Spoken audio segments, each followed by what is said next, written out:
지금 우리가 이제 금요일 금요 기도 시간에 계속 구원에 대한 부분을 좀 살펴보고 있습니다. 구원 중에서도 구원의 서정, 구원의 논리적인 순서라는 그 부분을 보고 있는데, 하나님께서 분명히 창세전에 우리를 예정하셨죠. 선택해 주셨고, 하나님께서 복음 속에서 부르심, 복음의 소명을 통하여 외적 소명을 통하여 외적 부르심을 통하여서 복음을 먼저 듣게 하셨습니다.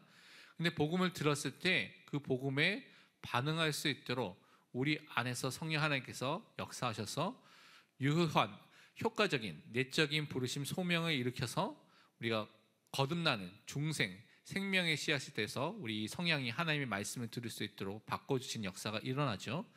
그러면서 여기까지가 성령의 역사를 통하여서 일어나기 시작하면서 그 다음에 회심이라는 그 단계가 오게 되는데요. 그 단계는 회개와 또 우리가 말하는 오늘 말하는 믿음으로 구성되어 있습니다. 그래서 회개와 믿음을 통해서 고백하도록 하는 은혜를 주신 것이죠. 근데 오늘은 지난 주간에 회개를 했기 때문에 오늘 믿음에 대한 부분을 보도록 하겠습니다. 우선 서론을 좀 잠깐 보면 일반적으로 믿음, 신앙이라고 말하면 이제 일반적 의미에서 구분하는 것을 보면 다음과 같이 좀 구분할 수가 있습니다. 이것은 루이스 벌코프라는 신학자가 구분한 것을 좀 보면요, 어떤 사람은 단순한 의견 같은 것을 신앙으로 믿음으로 갖고 있는 사람도 있습니다. 그러니까 단순한 사람들이 내 의견이다 그러면 그거 믿느냐, 나는 그 정도의 수준의 믿음을 갖고 사는 사람들이 있다는 것이죠. 그리고 어떤 사람은 직접적으로 확실성을 딱 갖고, 확실하다는 확실성을 갖고 사는 믿음을 갖고 있는 사람도 있습니다. 또 어떤 사람은요, 어떤 증언에 기초해서 그것이 진짜 맞다라는 확신을 가지고요, 그것을 통하여서 이것을 신뢰하는, 전적으로 신뢰하는 그런 믿음을 갖고 있는 사람도 있습니다. 그러니까 우리가 말하는 믿음은 이 중에서도 세 번째에 관련된 믿음이라고 볼 수가 있는 것이죠. 근데 오늘은 더 구체적으로 구원 얻는 이 믿음에 대한 내용들과 그 부분들을 좀 확인해 보도록 하겠습니다. 그러면 우선은 믿음에 대한 의미와 그 중요한 내용에 대한 부분들을 처음에 좀 살펴보도록 하겠습니다. 구원에서의 이 믿음의 의미를 좀 보면요, 이제 아까 전에 말했던 회심이라는 부분에서 이 믿음은 적극적인 요소의 부분을 이 믿음이라고 보통 신학자들이 말합니다. 그래서 신앙, 믿음을 적극적으로 회심이라는 것을 통하여 우리가 하나님께로 돌아서는 그 축복을 누리는 그 시간이 일어나게 된다라고 말하고 있죠. 그래서 이때 어떤 일이 일어나게 되냐면, 오늘 에베소 2장 8절에 있는 말씀처럼 은혜에 의하여 믿음으로 말미암아 구원을 받았으니 이것이 너에게서 난 것이 아니요 하나님의 선물이라고 말씀하셨죠. 그리스도께서 십자가에서 다 성취하신 것이 구원입니다. 그러니까 예수님께서 성취하신 구원의 내용이 있죠. 근데 그 구원의 내용이, 그 축복이 내 것이 되어야 되는데, 이제 구원의 서정이라는 것이 그 적용에 대한 부분을 말하고 있는 것이죠. 그런데 구원 얻는데 유일한 방편으로 이 구원의 축복을 내가 가질 수 있도록 수단과 방편으로 주신 것이 무엇이냐? 믿음을 통하여서, 은혜에 의해서, 은혜로 시작했고 믿음이라는 수단을, 방편을 통해서 우리에게 이 축복을 주신다고 오늘 말씀해 주셨습니다. 그래서 그리스도의 영인 성령 하나님께서 이 일을 지금 하고 계신 거예요. 여러분에게 믿음을 심어주시고 이 일을 하도록 성령 하나님께서 여러분 안속에 내주하셔서 역사하고 계시죠. 그래서 이 일이 성령이 하시는 일이고 하나님의 은사로서 되었기 때문에 오늘 에베소 2장 8절에도 선물이라고 말하고 있습니다. 그래서 사실은 나중에도 나오겠지만 이 믿음이라는 것이 하나님께서 선물로, 은혜로 주어지고 그 다음에 우리에게 힘을 주셔서 우리가 이것을 믿고, 회개도 마찬가지죠. 구원의 은혜에서 주어지고 회개할 수 있는 힘을 주셔서 행하게 되는 것이죠. 그래서 이 부분을 보면 웨스트민스터 신앙고백서 대요리문답 부분요, 대요리문답 72문답에 이제 이 믿음이란 무엇입니까? 라는 부분을 물어봤습니다. 이 믿음에 대해서 설명하기를 믿음은 하나님의 말씀과 성령으로 죄인의 심령 속에 역사하는 구원의 은혜다라고 말하고 있습니다. 이 믿음은요, 죄인의 심령 속에 하나님께서 말씀을 주시고 성령의 역사를 주셔서 그들이 결국은 구원 얻을 수 있도록 구원의 은혜로 먼저 주신 것이다 라고 말하고 있죠.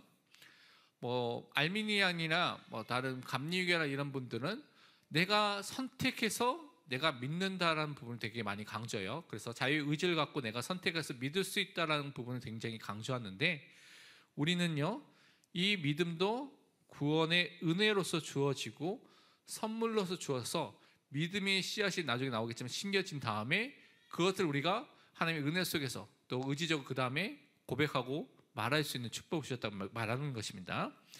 그래서 계속하면 데일리문데 72문데 그래서 구원의 은혜인데, 이 말씀과 성령을 통하여서 죄인이 자기 죄와 불행에 대해서뿐만 아니라 자신이 버림받은 상태로부터 자기를 회복할 수 있는 능력이 자신에게나 다른 누구에게도 전혀 없다는 것을 확인하게 된다. 다른 말로 인간으로서는 하나님 만나거나 이 불행의 상태에서 벗어나는 것이 절대 불가능하다는 것을 깨닫게 된다는 것이죠. 그 다음에 뭐라고 됐냐, 이로 인하여 복음의 약속의 진리를 그가 알고 찬송할 뿐 아니라 복음에 계시되어 있는 바 그리스도와 그의 의를 받아들이고 의지한다. 복음의 진리, 복음이라는 것들을 알게 되고요, 그것을 통하여서 그것을 받아들이고 신뢰하게 되는, 그래서 그것을 찬성하게 되고 동의하게 되고 찬동이라 했죠. 그리고 받아들이고 의지하게 되는, 신뢰하는 그 단계가 오게 되는 것이 믿음이다라고 말하고 있습니다. 그러니까 성령의 역사 속에서 들어가면 이제 복음을 알게 되고요, 복음이 무엇인지 내 마음속에 동의가 되고 마음으로 받아들여진 상태가 오게 되고, 그 복음만을, 그리스도만을, 그 의만을 다 붙잡게 되는, 신뢰하게 되는 단계가 오게 된다고 말하고 있습니다. 그래서 뭐라고 말했냐, 이로써 죄 용서를 받고 하나님께 받아들여지고 하나님 보시기에 의롭다고 간주해 주심으로 그가 구원을 얻는 것이다. 여기서 뒷부분에 나와 있는 죄 용서, 하나님께 용납되는 것, 그리고 하나님 보시기에 의롭다 하는 것은 칭의입니다. 그래서 이신칭의라고 말하죠. 믿음을 통하여서 오직 믿음으로 의롭게 되는 그 축복, 우리가 구원받는 축복이 우리가 주어지게 되는 것을 설명하고 있습니다. 그래서 우리가 구약과 신약의 믿음을 살펴보면 믿음의 내용과 그 부분에 있어서 전혀 차이가 있는 것이 아닙니다. 다른 말로 이 구약에서도 그 믿음이 신약에 연결되어 있습니다. 그래서 연속성이라고 말하는데, 이제 신학에서는 언약도 또 믿음도 연속되어 있다. 교회도 구약과 신약 교회가 연결되어 있다, 연속되어 있다라고 그런 표현을 많이 하고 있거든요. 그래서 이 구약에서의 신약에서의 믿음은 전혀 차이가 없습니다. 구원 얻는 방편으로 주신 믿음은 하나님을 믿고 예수 그리스도를 믿을 때, 메시아를 믿을 때 구원을 받도록 주신 것이죠. 그래서 우리가 잘 아는 하박국서 2장 4절에 이렇게 말하고 있습니다. 보라, 그의 마음은 교만하여 그 속에서 정직하지 못하나 의인은 그의 믿음으로 말미암아 살리라. 우리가 잘 아는 말씀입니다. 의인은 믿음으로 말미암아 살리라. 이 말씀을 로마서뿐만 아니라 갈라디아서 3장 11절에 바울이 또 그렇게 인용해서 고백을 했습니다. 우리 갈라디아서 3장 11절 말씀을 우리 함께 읽도록 하겠습니다. 또 하나님 앞에서 아무도 율법으로 말미암아 의롭게 되지 못할 것이 분명하니 이는 의인은 믿음으로 살리라 하였습니다. 아멘. 구약도 그렇고요, 신약도 그렇고, 우리는 의인은, 하나님 앞에 의인이 되는 사람은 믿음으로만 살 수가 있게 된다고 분명히 말씀해 주신 것입니다. 그래서 그 대표적인 사람 중에 하나가 아브라함이죠. 아브라함이 믿음으로 의롭게 된다는 것의 모델이 됐고요, 또 그리스도에 대한 믿는 믿음의 모든 영적인 아버지, 그래서 우리가 참 아브라함의 자손으로 또 예수 믿을 때 부르심을 받게 된 것이죠. 그래서 로마서 4장 3절에 또, 그래서 우리가 지난번에도 본 것 같은데요, 이렇게 말씀하고 있습니다. 성경이 무엇을 말하느냐, 아브라함이 하나님 믿음에 그것이 그에게 의로 여겨진 바 되었느니라. 구약에 있는 사람들도 믿음으로 의롭게 되고 믿음으로 구원을 받은 것입니다. 그리고 우리가 동일하게 그렇게 구원을 받은 것이죠. 그러면 우리가 갖고 있는 이 믿음은 보니까요, 네 가지 종류의 믿음이 있다고 또 많은 신학자들이 말합니다. 뭐 벌코프도 그렇고요, 또 많은 개혁주의 신학자들이 정리한 것이 많은 종류의 또 믿음의 종류를 한 네 가지로 정리했습니다. 보면 역사적 신학, 역사적 믿음을 갖고 있는 사람들이 있다라고 말합니다. 이 의미는 뭐냐면 어떤 도덕적이나 영적인 목적이 없이, 그런 거 없이 그냥 진리에 대해서 순전히 지성적으로만 이해하는 것이죠. 머리로만 이해하는 것입니다. 지성. 머리로만 이해하는 수준의 그런 믿음을 말할 때 이렇게 말하는 것입니다. 그래서 어떤 역사 사건이 있었잖아요. 그럼 역사 사건이 있으면 그 역사가 우리가 1945년에 해방이 됐다라는 그 역사 사건 있잖아요. 8월 15일 날. 그러면 그것을 믿듯이 그냥 신앙의 진리를 그렇게 받아들이는 정도의 그런 개념을 말하는 것입니다. 그러니까 역사 사실로만 믿는 것이기 때문에 사실은 이것을 통하여서는 참된 구원의 역사는 없다라고 많은 신학자들이 말합니다. 어떤 사람은 믿음이 이적적 신앙, 기적과 이적이 일어나는 것에 대한 부분을 믿는 그런 신앙을 갖고 있는 사람이 있다. 그래서 어떤 사람에 의해서 일어나거나 아니면 나를 위해서 그것이 행사될 수 있다는 그 우리 마음속에 일어나는 그런 어떤 이적에 대한 확신을 갖고 있는 그런 믿음을 말하는 것인데요.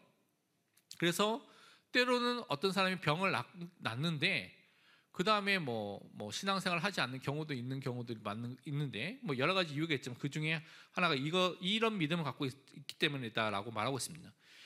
때로는 근데 필연적이지 않지만 때로는 구원을 얻게 되는 믿음을 함께 이제 갖게 되는 경우도 있지만 어떤 경우는 그냥 이적만 바라는, 기적만 일어나는 것을 그 정도의 신앙을 갖고 있는 사람도 있다고 말하고 있습니다.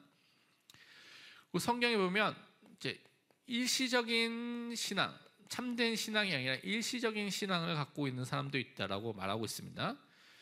이것은 어떤 감정적인 신앙을 이제 기본이 되는 게 감정에 대한 부분을 이제 건드려서 거기에 반응하게 된다는 것이죠. 그래서 양심의 어떤 자극을 받거나 어떤 감정적인 감동을 받고 일으켜서 그게 막 거기에 믿는다는 표현들이 나타나지만 사실은 중생한 마음의 심령에 뿌리 내려지는 것이 없는, 그냥 그런 것이 없는 그냥 종교의 진리에 대해서 그냥 어떤 감정적인 확신을 갖고 있는 상태를 말합니다. 예를 들어 마태복음 13장에 보면 그 씨 뿌리는 비유가 있잖아요. 길가밭 이렇게 여러 밭이 나오죠. 그 중에 하나가 돌짝밭에 씨가 뿌려졌는데 돌짝밭에 뿌려진 그 씨는 뿌리가 내려지지 못해서 죽었다고 성경에 나와 있잖아요. 이 믿음이 갖고 있는 사람이 그 뿌리가 없는 사람입니다. 뿌리가. 사실은 그 심령 속에 뿌리가 내려지지 않는 신앙을 말하는 것이죠. 그래서 이 일시적 신앙이라는 것은 감정적인 생활의 기초, 이 감정의 기초에 신앙에서 믿음을 생각하는 것인데 결국은 하나님의 영광, 이 복음의 영광을 위해서 사는 것이 아니라 개인적인 향락과 성공과 이익과 개인적인 것을 추구하는 것이 나타나게 됩니다. 그러니까 여러분이 신앙생활을 하면서 어떤 사람을 보고 또 중요한 직분자로 아니면 또 사역자로 세울 때 보통은 그냥 곧바로 세우는 것이 아니라 목사도 무흠 교인으로서 7년이가 지난 다음에 세워야 되냐? 하여튼 다 있잖아요. 다 장로도 그렇고. 왜 그러냐? 이 기간 동안 이 사람의 믿음을 진짜 확인하고 보는 것이죠. 왜냐하면 그 사이에 그 사람의 믿음이 무엇인지를 볼 수가 있기 때문에, 진짜 복음에서 사는 것이 아닌지를 확인해 볼 수 있기 때문에 그런 것입니다. 그리고 진정한 구원 얻는 구원적인 신앙을 갖고 있는 경우가 있다라고 말하고 있습니다. 그러니까 구원적인 믿음을 갖고 있는 신앙을 갖고 있는 경우가 있는데요. 이것은 우리의 심령, 마음과 영혼 속에 자리를 잡고 중생한 우리에게 주신 생명 안에 이 생명 가진 것에 뿌리를 내려 있는, 뿌리를 가지고 있기 때문에 그래서 흔들리지 않는 믿음을 갖고 있는 것입니다. 근데 이 신앙, 믿음이 생긴 것은 여기서 항상 강조하는 것이 인간의 행위로 된 것이 아니라고 분명히 말하고 있습니다. 알미니안, 감리교, 성결교, 순복음은 내가 선택해서 내가 자유의지로 믿음을 선택할 수 있다고 말하는데 우리는 그렇게 믿지 않고 있습니다. 이것은 죄인의 심령 속에 하나님에 의해서 성령 하나님의 역사를 통하여서 신앙의 씨앗, 믿음의 씨앗이 심겨진 것이라고 말하는 것이죠. 그래서 하나님의 은혜로 성령의 역사 속에서 믿음의 씨앗이 심겨지고 그 씨앗이 우리 안에 들어온 다음에 우리가 그 다음에 이 신앙을, 믿음을 발휘하고 그리고 행사할 수 있는 축복을 받게 된 것입니다. 예를 들면 사도행전 16장 14절 말씀을 보면 바울이 빌립보 지역에서 복음을 전할 때 이런 일이 일어났죠.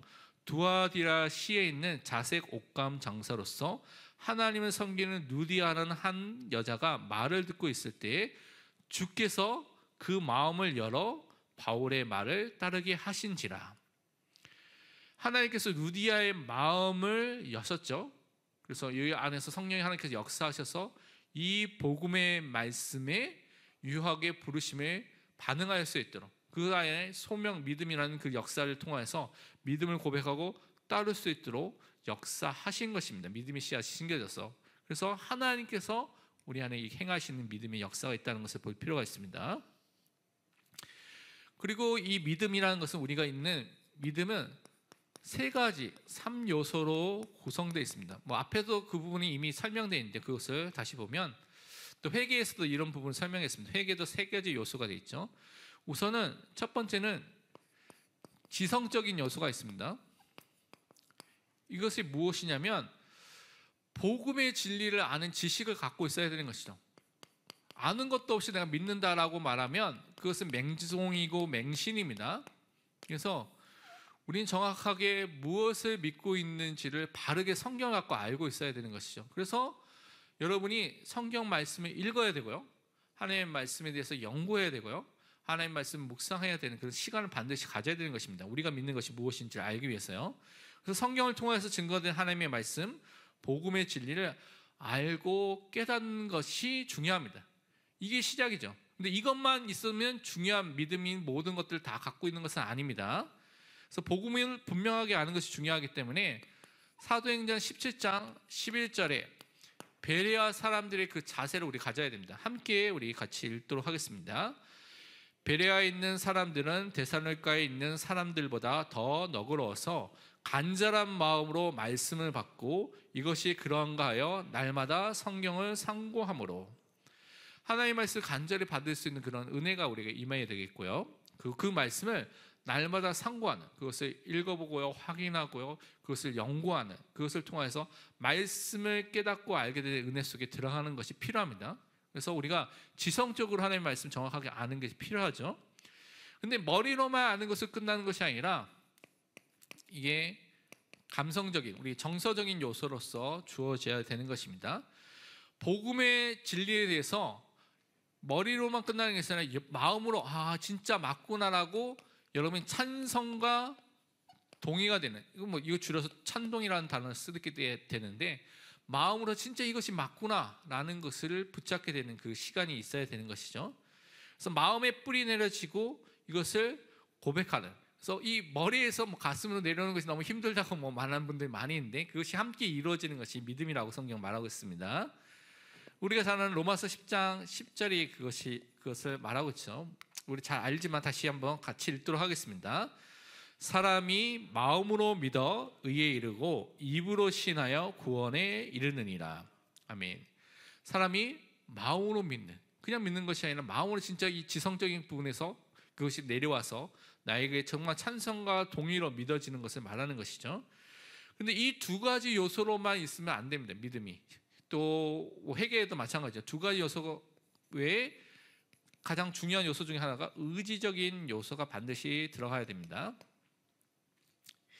이것은 무엇이냐면 진리대로 하나님과 예수 그리스도를 의지하는, 예수 그리스도를 신뢰하는 부분이 들어가는 것이 참된 믿음의 3요소로서 이제 완성이 되는 것이죠. 그래서 우리가 전적으로 우리의 구원자가 되시고 중보자가 되시고 우리 메시아 그리스도 되시고 우리가 주인이 되시며 왕이 되시는 그리스도를 인격적으로 예수님을 나의 삶의 주인으로 신뢰하고요, 의뢰하고 경외하는 삶을 사는 것이 참된 믿음의 삶을 사는 것입니다. 그러니까 나 예수 그리스도 믿어 머리로만 하는 것이 아니라 그것이 나의 마음속에 진짜 맞구나 라고 깨달아지고 그래서 어떻게 해요? 내가 지금 예수를 위해서 사는, 그분을 위해서 신뢰하는 삶을 사는 것이 참된 믿음을 갖고 사는 것입니다. 근데 이게 없으면, 그리스도를 위해서 사는 삶이 없으면 여러분이 뭔가 지금 믿음을, 참된 믿음의 그 요소가 빠지고 잘못되게 살고 있는 것이죠. 그래서 이 의미는 뭐냐면, 믿음은 그래서 일평생 지속적으로 이 축복을 누리게 되는 것이죠. 물론 구원 얻을 때 예수가 그리스도인 것을 믿고 우리가 고백을 하죠. 근데 그거 한 번으로 끝나는 것이 아니라 그것을 알고 마음으로 찬성된 다음에 그로서 끝나는 것이 아니라 일평생 그 예수 그리스도만을 신뢰하고 사는, 의뢰하고 바라보고 사는 삶을 사는 것이 믿음의 삶을 사는 것입니다. 그러니까 구원 이후의 믿음은 계속해서 우리의 삶 속에서 그리스도를 누리고 구원을 누리는 데 역사하는 그 믿음이라고 우리가 살펴볼 수가 있는 것이죠. 그래서 이 부분에서 마이클 호튼 박사는 이렇게 이 부분을 정리했습니다. 개혁주의 또 웨스트민스터 캘리포니아 신학교의 조직신학 교수가 이렇게 말하는데요. 믿음은 지성과 의지와 감정을 모두 포함하는 것이다. 그러니까 우리가 말하는 지정의가 다 이 들어간 믿음을 우리가 말하는 것이죠. 그래서 지식이 있어야 되는 거죠. 하나님을 아는, 복음을 아는 지식이 있어야 되고, 그리고 거기에 진짜 마음으로 동의하는 그 마음이 있어야 되고요. 그것을 진짜 신뢰하는 그 상태가 있어야지 참된 믿음이다라고 말하고 있습니다. 그래서 이것을 줄여서 마이클 호튼 박사가 뭐라고 했냐? 믿음은 그리스도를 붙드는 것이다 라고 정리했습니다. 그러니까 믿음이라는 것이 여러분이 항상 그리스도만을 붙들고 그리스도만을 바라보고 그리스도만을 신뢰하는 그 삶을 사는 것이 참된 믿음이라는 것이죠. 그래서 항상 오직 예수 그리스도만을 우리 전 삶을 통해서 붙잡고 나가는 것이 바른 믿음인 것입니다. 그래서 그 믿음의 삶을 여러분 매일매일 살아야 될 줄 믿습니다. 그러면서 이 믿음을 어떤 방법으로 주냐? 구원을 얻는 구원의 방편으로서 이 믿음을 주셨다고 오늘 또 말씀하고 있습니다. 하나님께서는 구원을 오직 믿음을 통하여서 얻을 수 있도록 그렇게 하나님께서 정하신 것이죠. 하나님께서 정하신 방법이 이제 구원을 대한 부분을 예정하시면서 이렇게 구원을 얻도록 하신 것입니다. 그래서 히브리서 10장 39절에도 이렇게 말씀하고 있는데요. 우리 잘 아는 말씀인지 함께 히브리서 39장 읽도록 하겠습니다. 우리는 뒤로 물러가 멸망할 자가 아니요 오직 영혼을 구원함에 이르는 믿음을 가진 자니라. 아멘. 여러분 믿음을 가졌는데 그 믿음은요 구원을 하는, 구원함에 이르게 하는 그 믿음, 하나님이 주신 그 믿음을 갖게 된 것입니다. 또한 우리는요 이 믿음이 하나님의 선물이라는 사실을 항상 기억해야 됩니다. 우리가 읽었던 예배서 2장 8절이 그 은혜로 인하여 믿음을 통하여서 구원을 받았는데 이것이 우리가 난 것이 아니고 하나님의 선물이라고 분명히 말씀하고 있죠. 그래서 성령과 복음의 말씀을 통해서 하나님이 하시는 일이기 때문에 하나님의 선물로 값없이 조건 없이 우리에게 주신 것입니다. 어떤 것을 테스트한 것이 아니라 하나님이 기쁘신 뜻대로 우리에게 주신 것이죠. 그러면서 여러분이 믿음을 보면 이 믿음을 시작하신, 창시하신 분이 있고 이 믿음을 완성하신 분이 있습니다. 그분이 누굴까요? 우리가 잘 아는 예수 그리스도죠. 히브리서 12장 2절 말씀에 분명히 이것을 말하고 있습니다. 믿음의 주요 또 온전하게 하신 이인 예수를 바라보자. 그는 그 앞에 있는 기쁨을 위하여 십자가를 참으사 부끄러움을 개의치 아니하시더니 하나님 보좌 우편에 앉으셨느니라. 십자가에 죽으시고 부활하셔서 보좌 우편에 지금도 영원한 선지자 제사장 왕으로서 그 일을 하고 계신 예수님이 믿음을 시작하신 분이고요. 믿음을 완성하신 분이 누구냐? 예수 그리스도입니다. 그렇기 때문에 우리가 항상 누구만을 붙잡아야 되냐? 예수 그리스도만 항상 붙잡으면 반드시 승리하게 될 줄 믿습니다. 그러면서 이 일을 하기 위해서 누가 역사하시냐? 성령 하나님께서 우리 안에 역사하시는데요. 어떻게 역사하시냐면 이 예수를 나의 주로 믿고 고백할 수 있도록 역사하시는 것이죠. 고린도전서 12장 3절에 말씀하기를 그러므로 내가 너에게 알리노니 하나님의 영으로 말하는 자는 성령으로 말하는 자는 누구든지 예수를 저주할 자라 하지 아니하고 또 성령으로 아니하고는 누구든지 예수를 주시라 할 수 없느니라. 예수를 주로 나의 왕으로 목자로 주인으로 고백한다는 것은 그분을 믿는다는 것이죠. 근데 성령의 역사가 있어야지만 이것이 가능하다는 것입니다. 그래서 성령 하나님께서 우리 안에 들어오셔서 중생을 통하여서 또 믿음과 회개라는 그 사역을 통하여서 우리가 진짜 예수를 그리스도로 고백하고 나의 주로 믿고 고백하여서 그래서 우리 안에 믿음이 시작하도록 역사하는 것을 분명히 말씀하고 있습니다. 결론으로 그래서 우리가 이 부분에서 붙잡아야 될 것이 무엇이냐면 우리는 결국 진짜 일평생 삼위일체 하나님을 믿는 믿음으로 사는 그 삶을 살아야 되겠습니다. 그래서 우리의 삶이 디모데후서 4장 7절에 바울의 고백과 같이 되면 되는데요. 바울이 뭐라고 말했냐면 우리가 잘 알지만 우리 디모데후서 4장 7절을 함께 읽도록 하겠습니다. 나는 선한 싸움을 싸우고 나의 달려갈 길을 마치고 믿음을 지켰으니 분명히 믿음을 시작하시고 믿음을 완성하신 분은 예수 그리스도입니다. 근데 우리가 이 땅에 살 때 또한 이 믿음을 우리가 지키는 그 은혜 속에 또한 부르심을 받은 것이죠. 그래서 말씀으로 성령의 역사 속에서 이 믿음을 지키는 은혜 속에 항상 들어가서 우리가 항상 믿음의 삶을 써야 될 줄 믿습니다. 하이델베르크 요리문답을 보도록 하겠습니다. 여러분이 나눠진 부분을 보시고요. 9번째 구문에서 물어보기를 그러면 하나님은 사람이 할 수 없는 것을 그의 율법에서 요구하신다면 하나님은 사람에게 불의를 행한 것이 아닙니까? 라고 말하고 있습니다.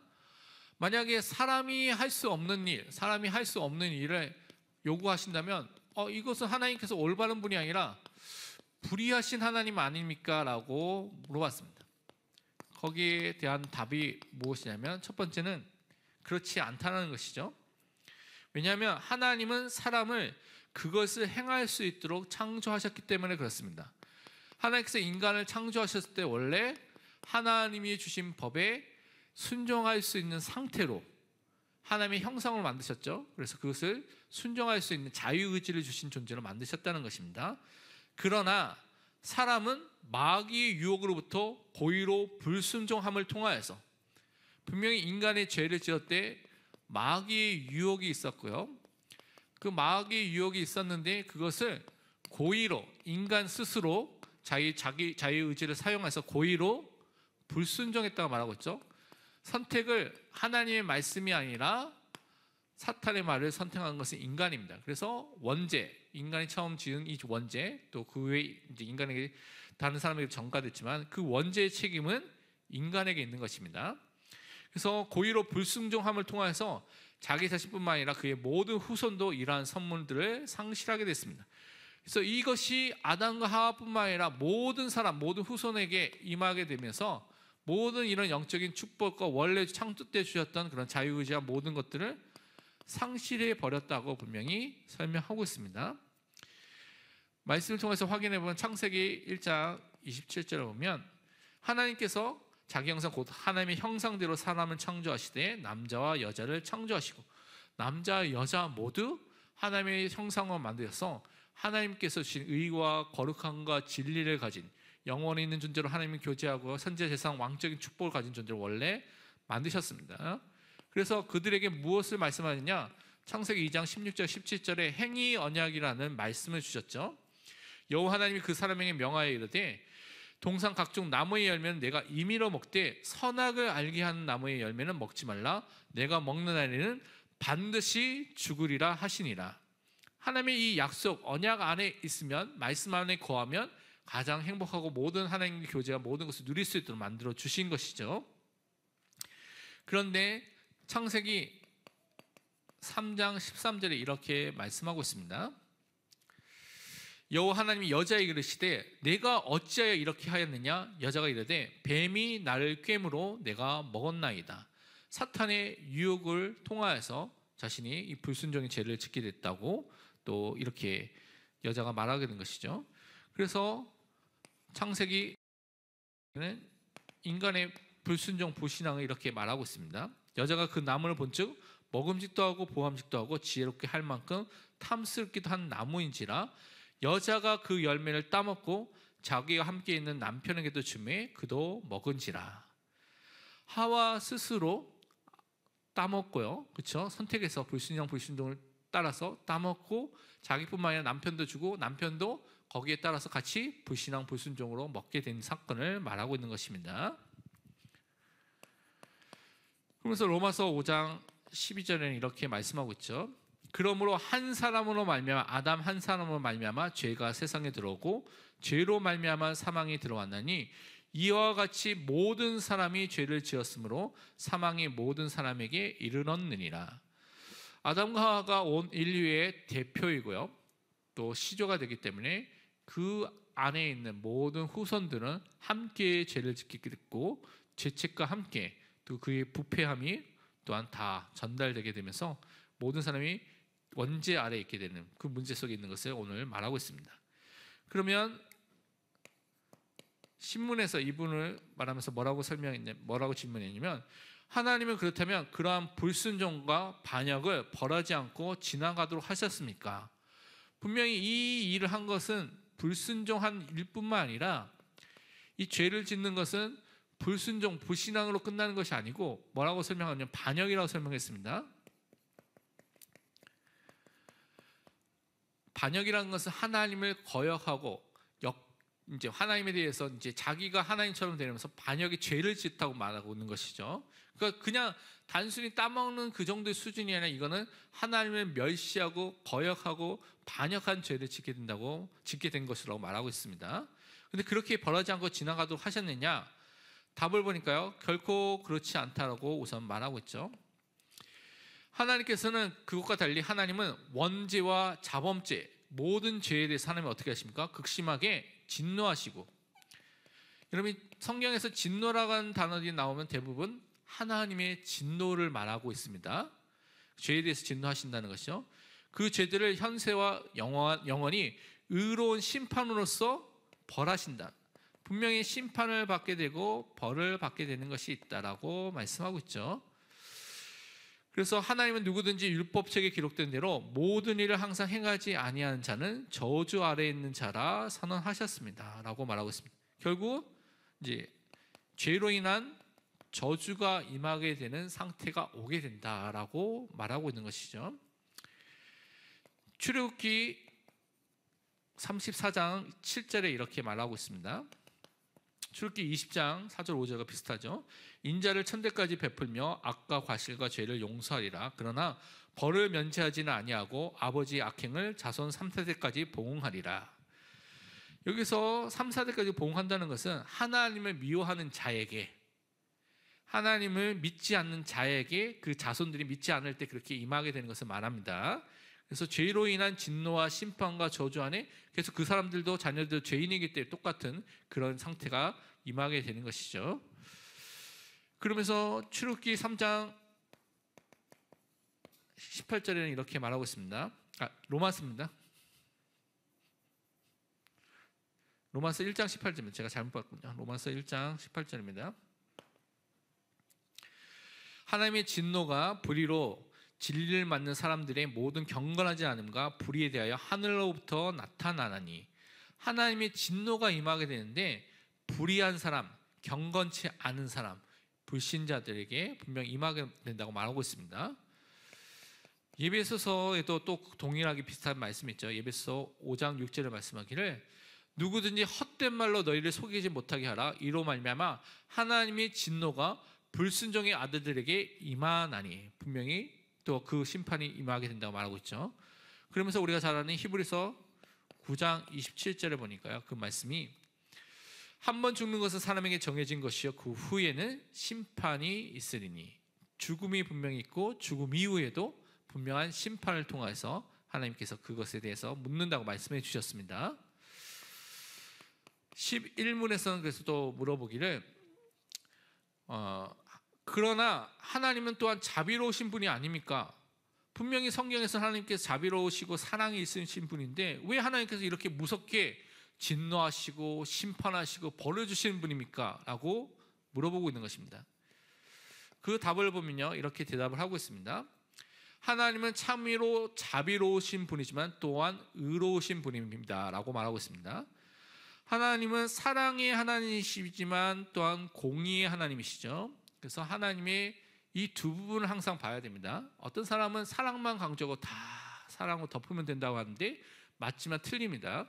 하나님은 그 죄에 대해서 분명히 심판하시는 공의 하나님이십니다. 그러니까 이 두 가지를 항상 말하는 것이 정확하게 성경에 있는 것을 말하는 것입니다.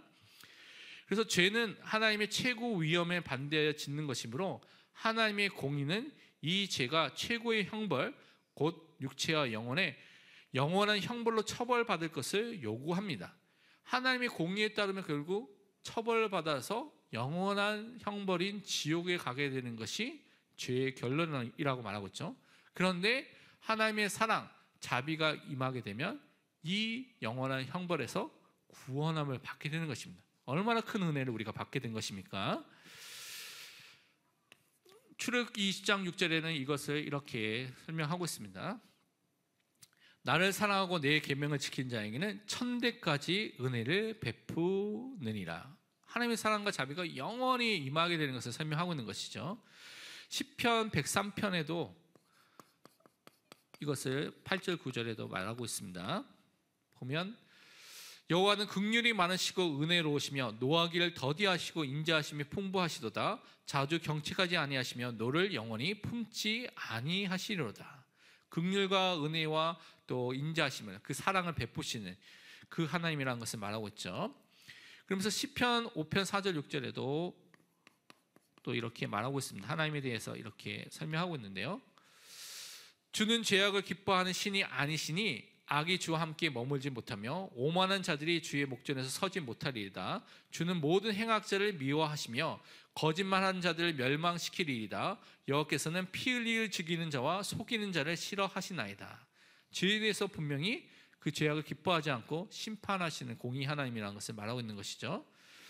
마지막으로 데살로니가 후서 1장 8절 9절에서 이렇게 설명하고 있습니다. 하나님을 모르는 자들과 우리 주 예수의 복음에 복종하지 않는 자들에게 형벌을 내리시리니 이런 자들은 주의 얼굴과 그의 힘의 영광을 떠나 영원한 멸망의 형벌을 받으리로다. 분명히 이 죄인들에게는 분명한 형벌, 영원한 형벌이 임하게 되는 것을 오늘 말씀하고 있는 것입니다. 그래서 우리는 이 영원한 형벌에 원래 들어가야 돼. 죄인이었는데 공의로우신 하나님의 심판에 따라서 그렇게 가야 되는데 하나님께서 은혜를, 긍휼과 자비 속에서 우리를 예정하시고 선택해 주셔서 구원해 주셨습니다. 그래서 그 구원의 은혜를 믿음을 통해서 오늘 받게 된 그 축복의 사람입니다. 그래서 그 은혜를 우리 삶 속에서 항상 누리는 믿음의 사람 서시기를 축원드립니다. 함께 우리 기도하는 시간 갖도록 하겠습니다. 우리 말씀 붙잡고 먼저 기도하도록 하겠습니다.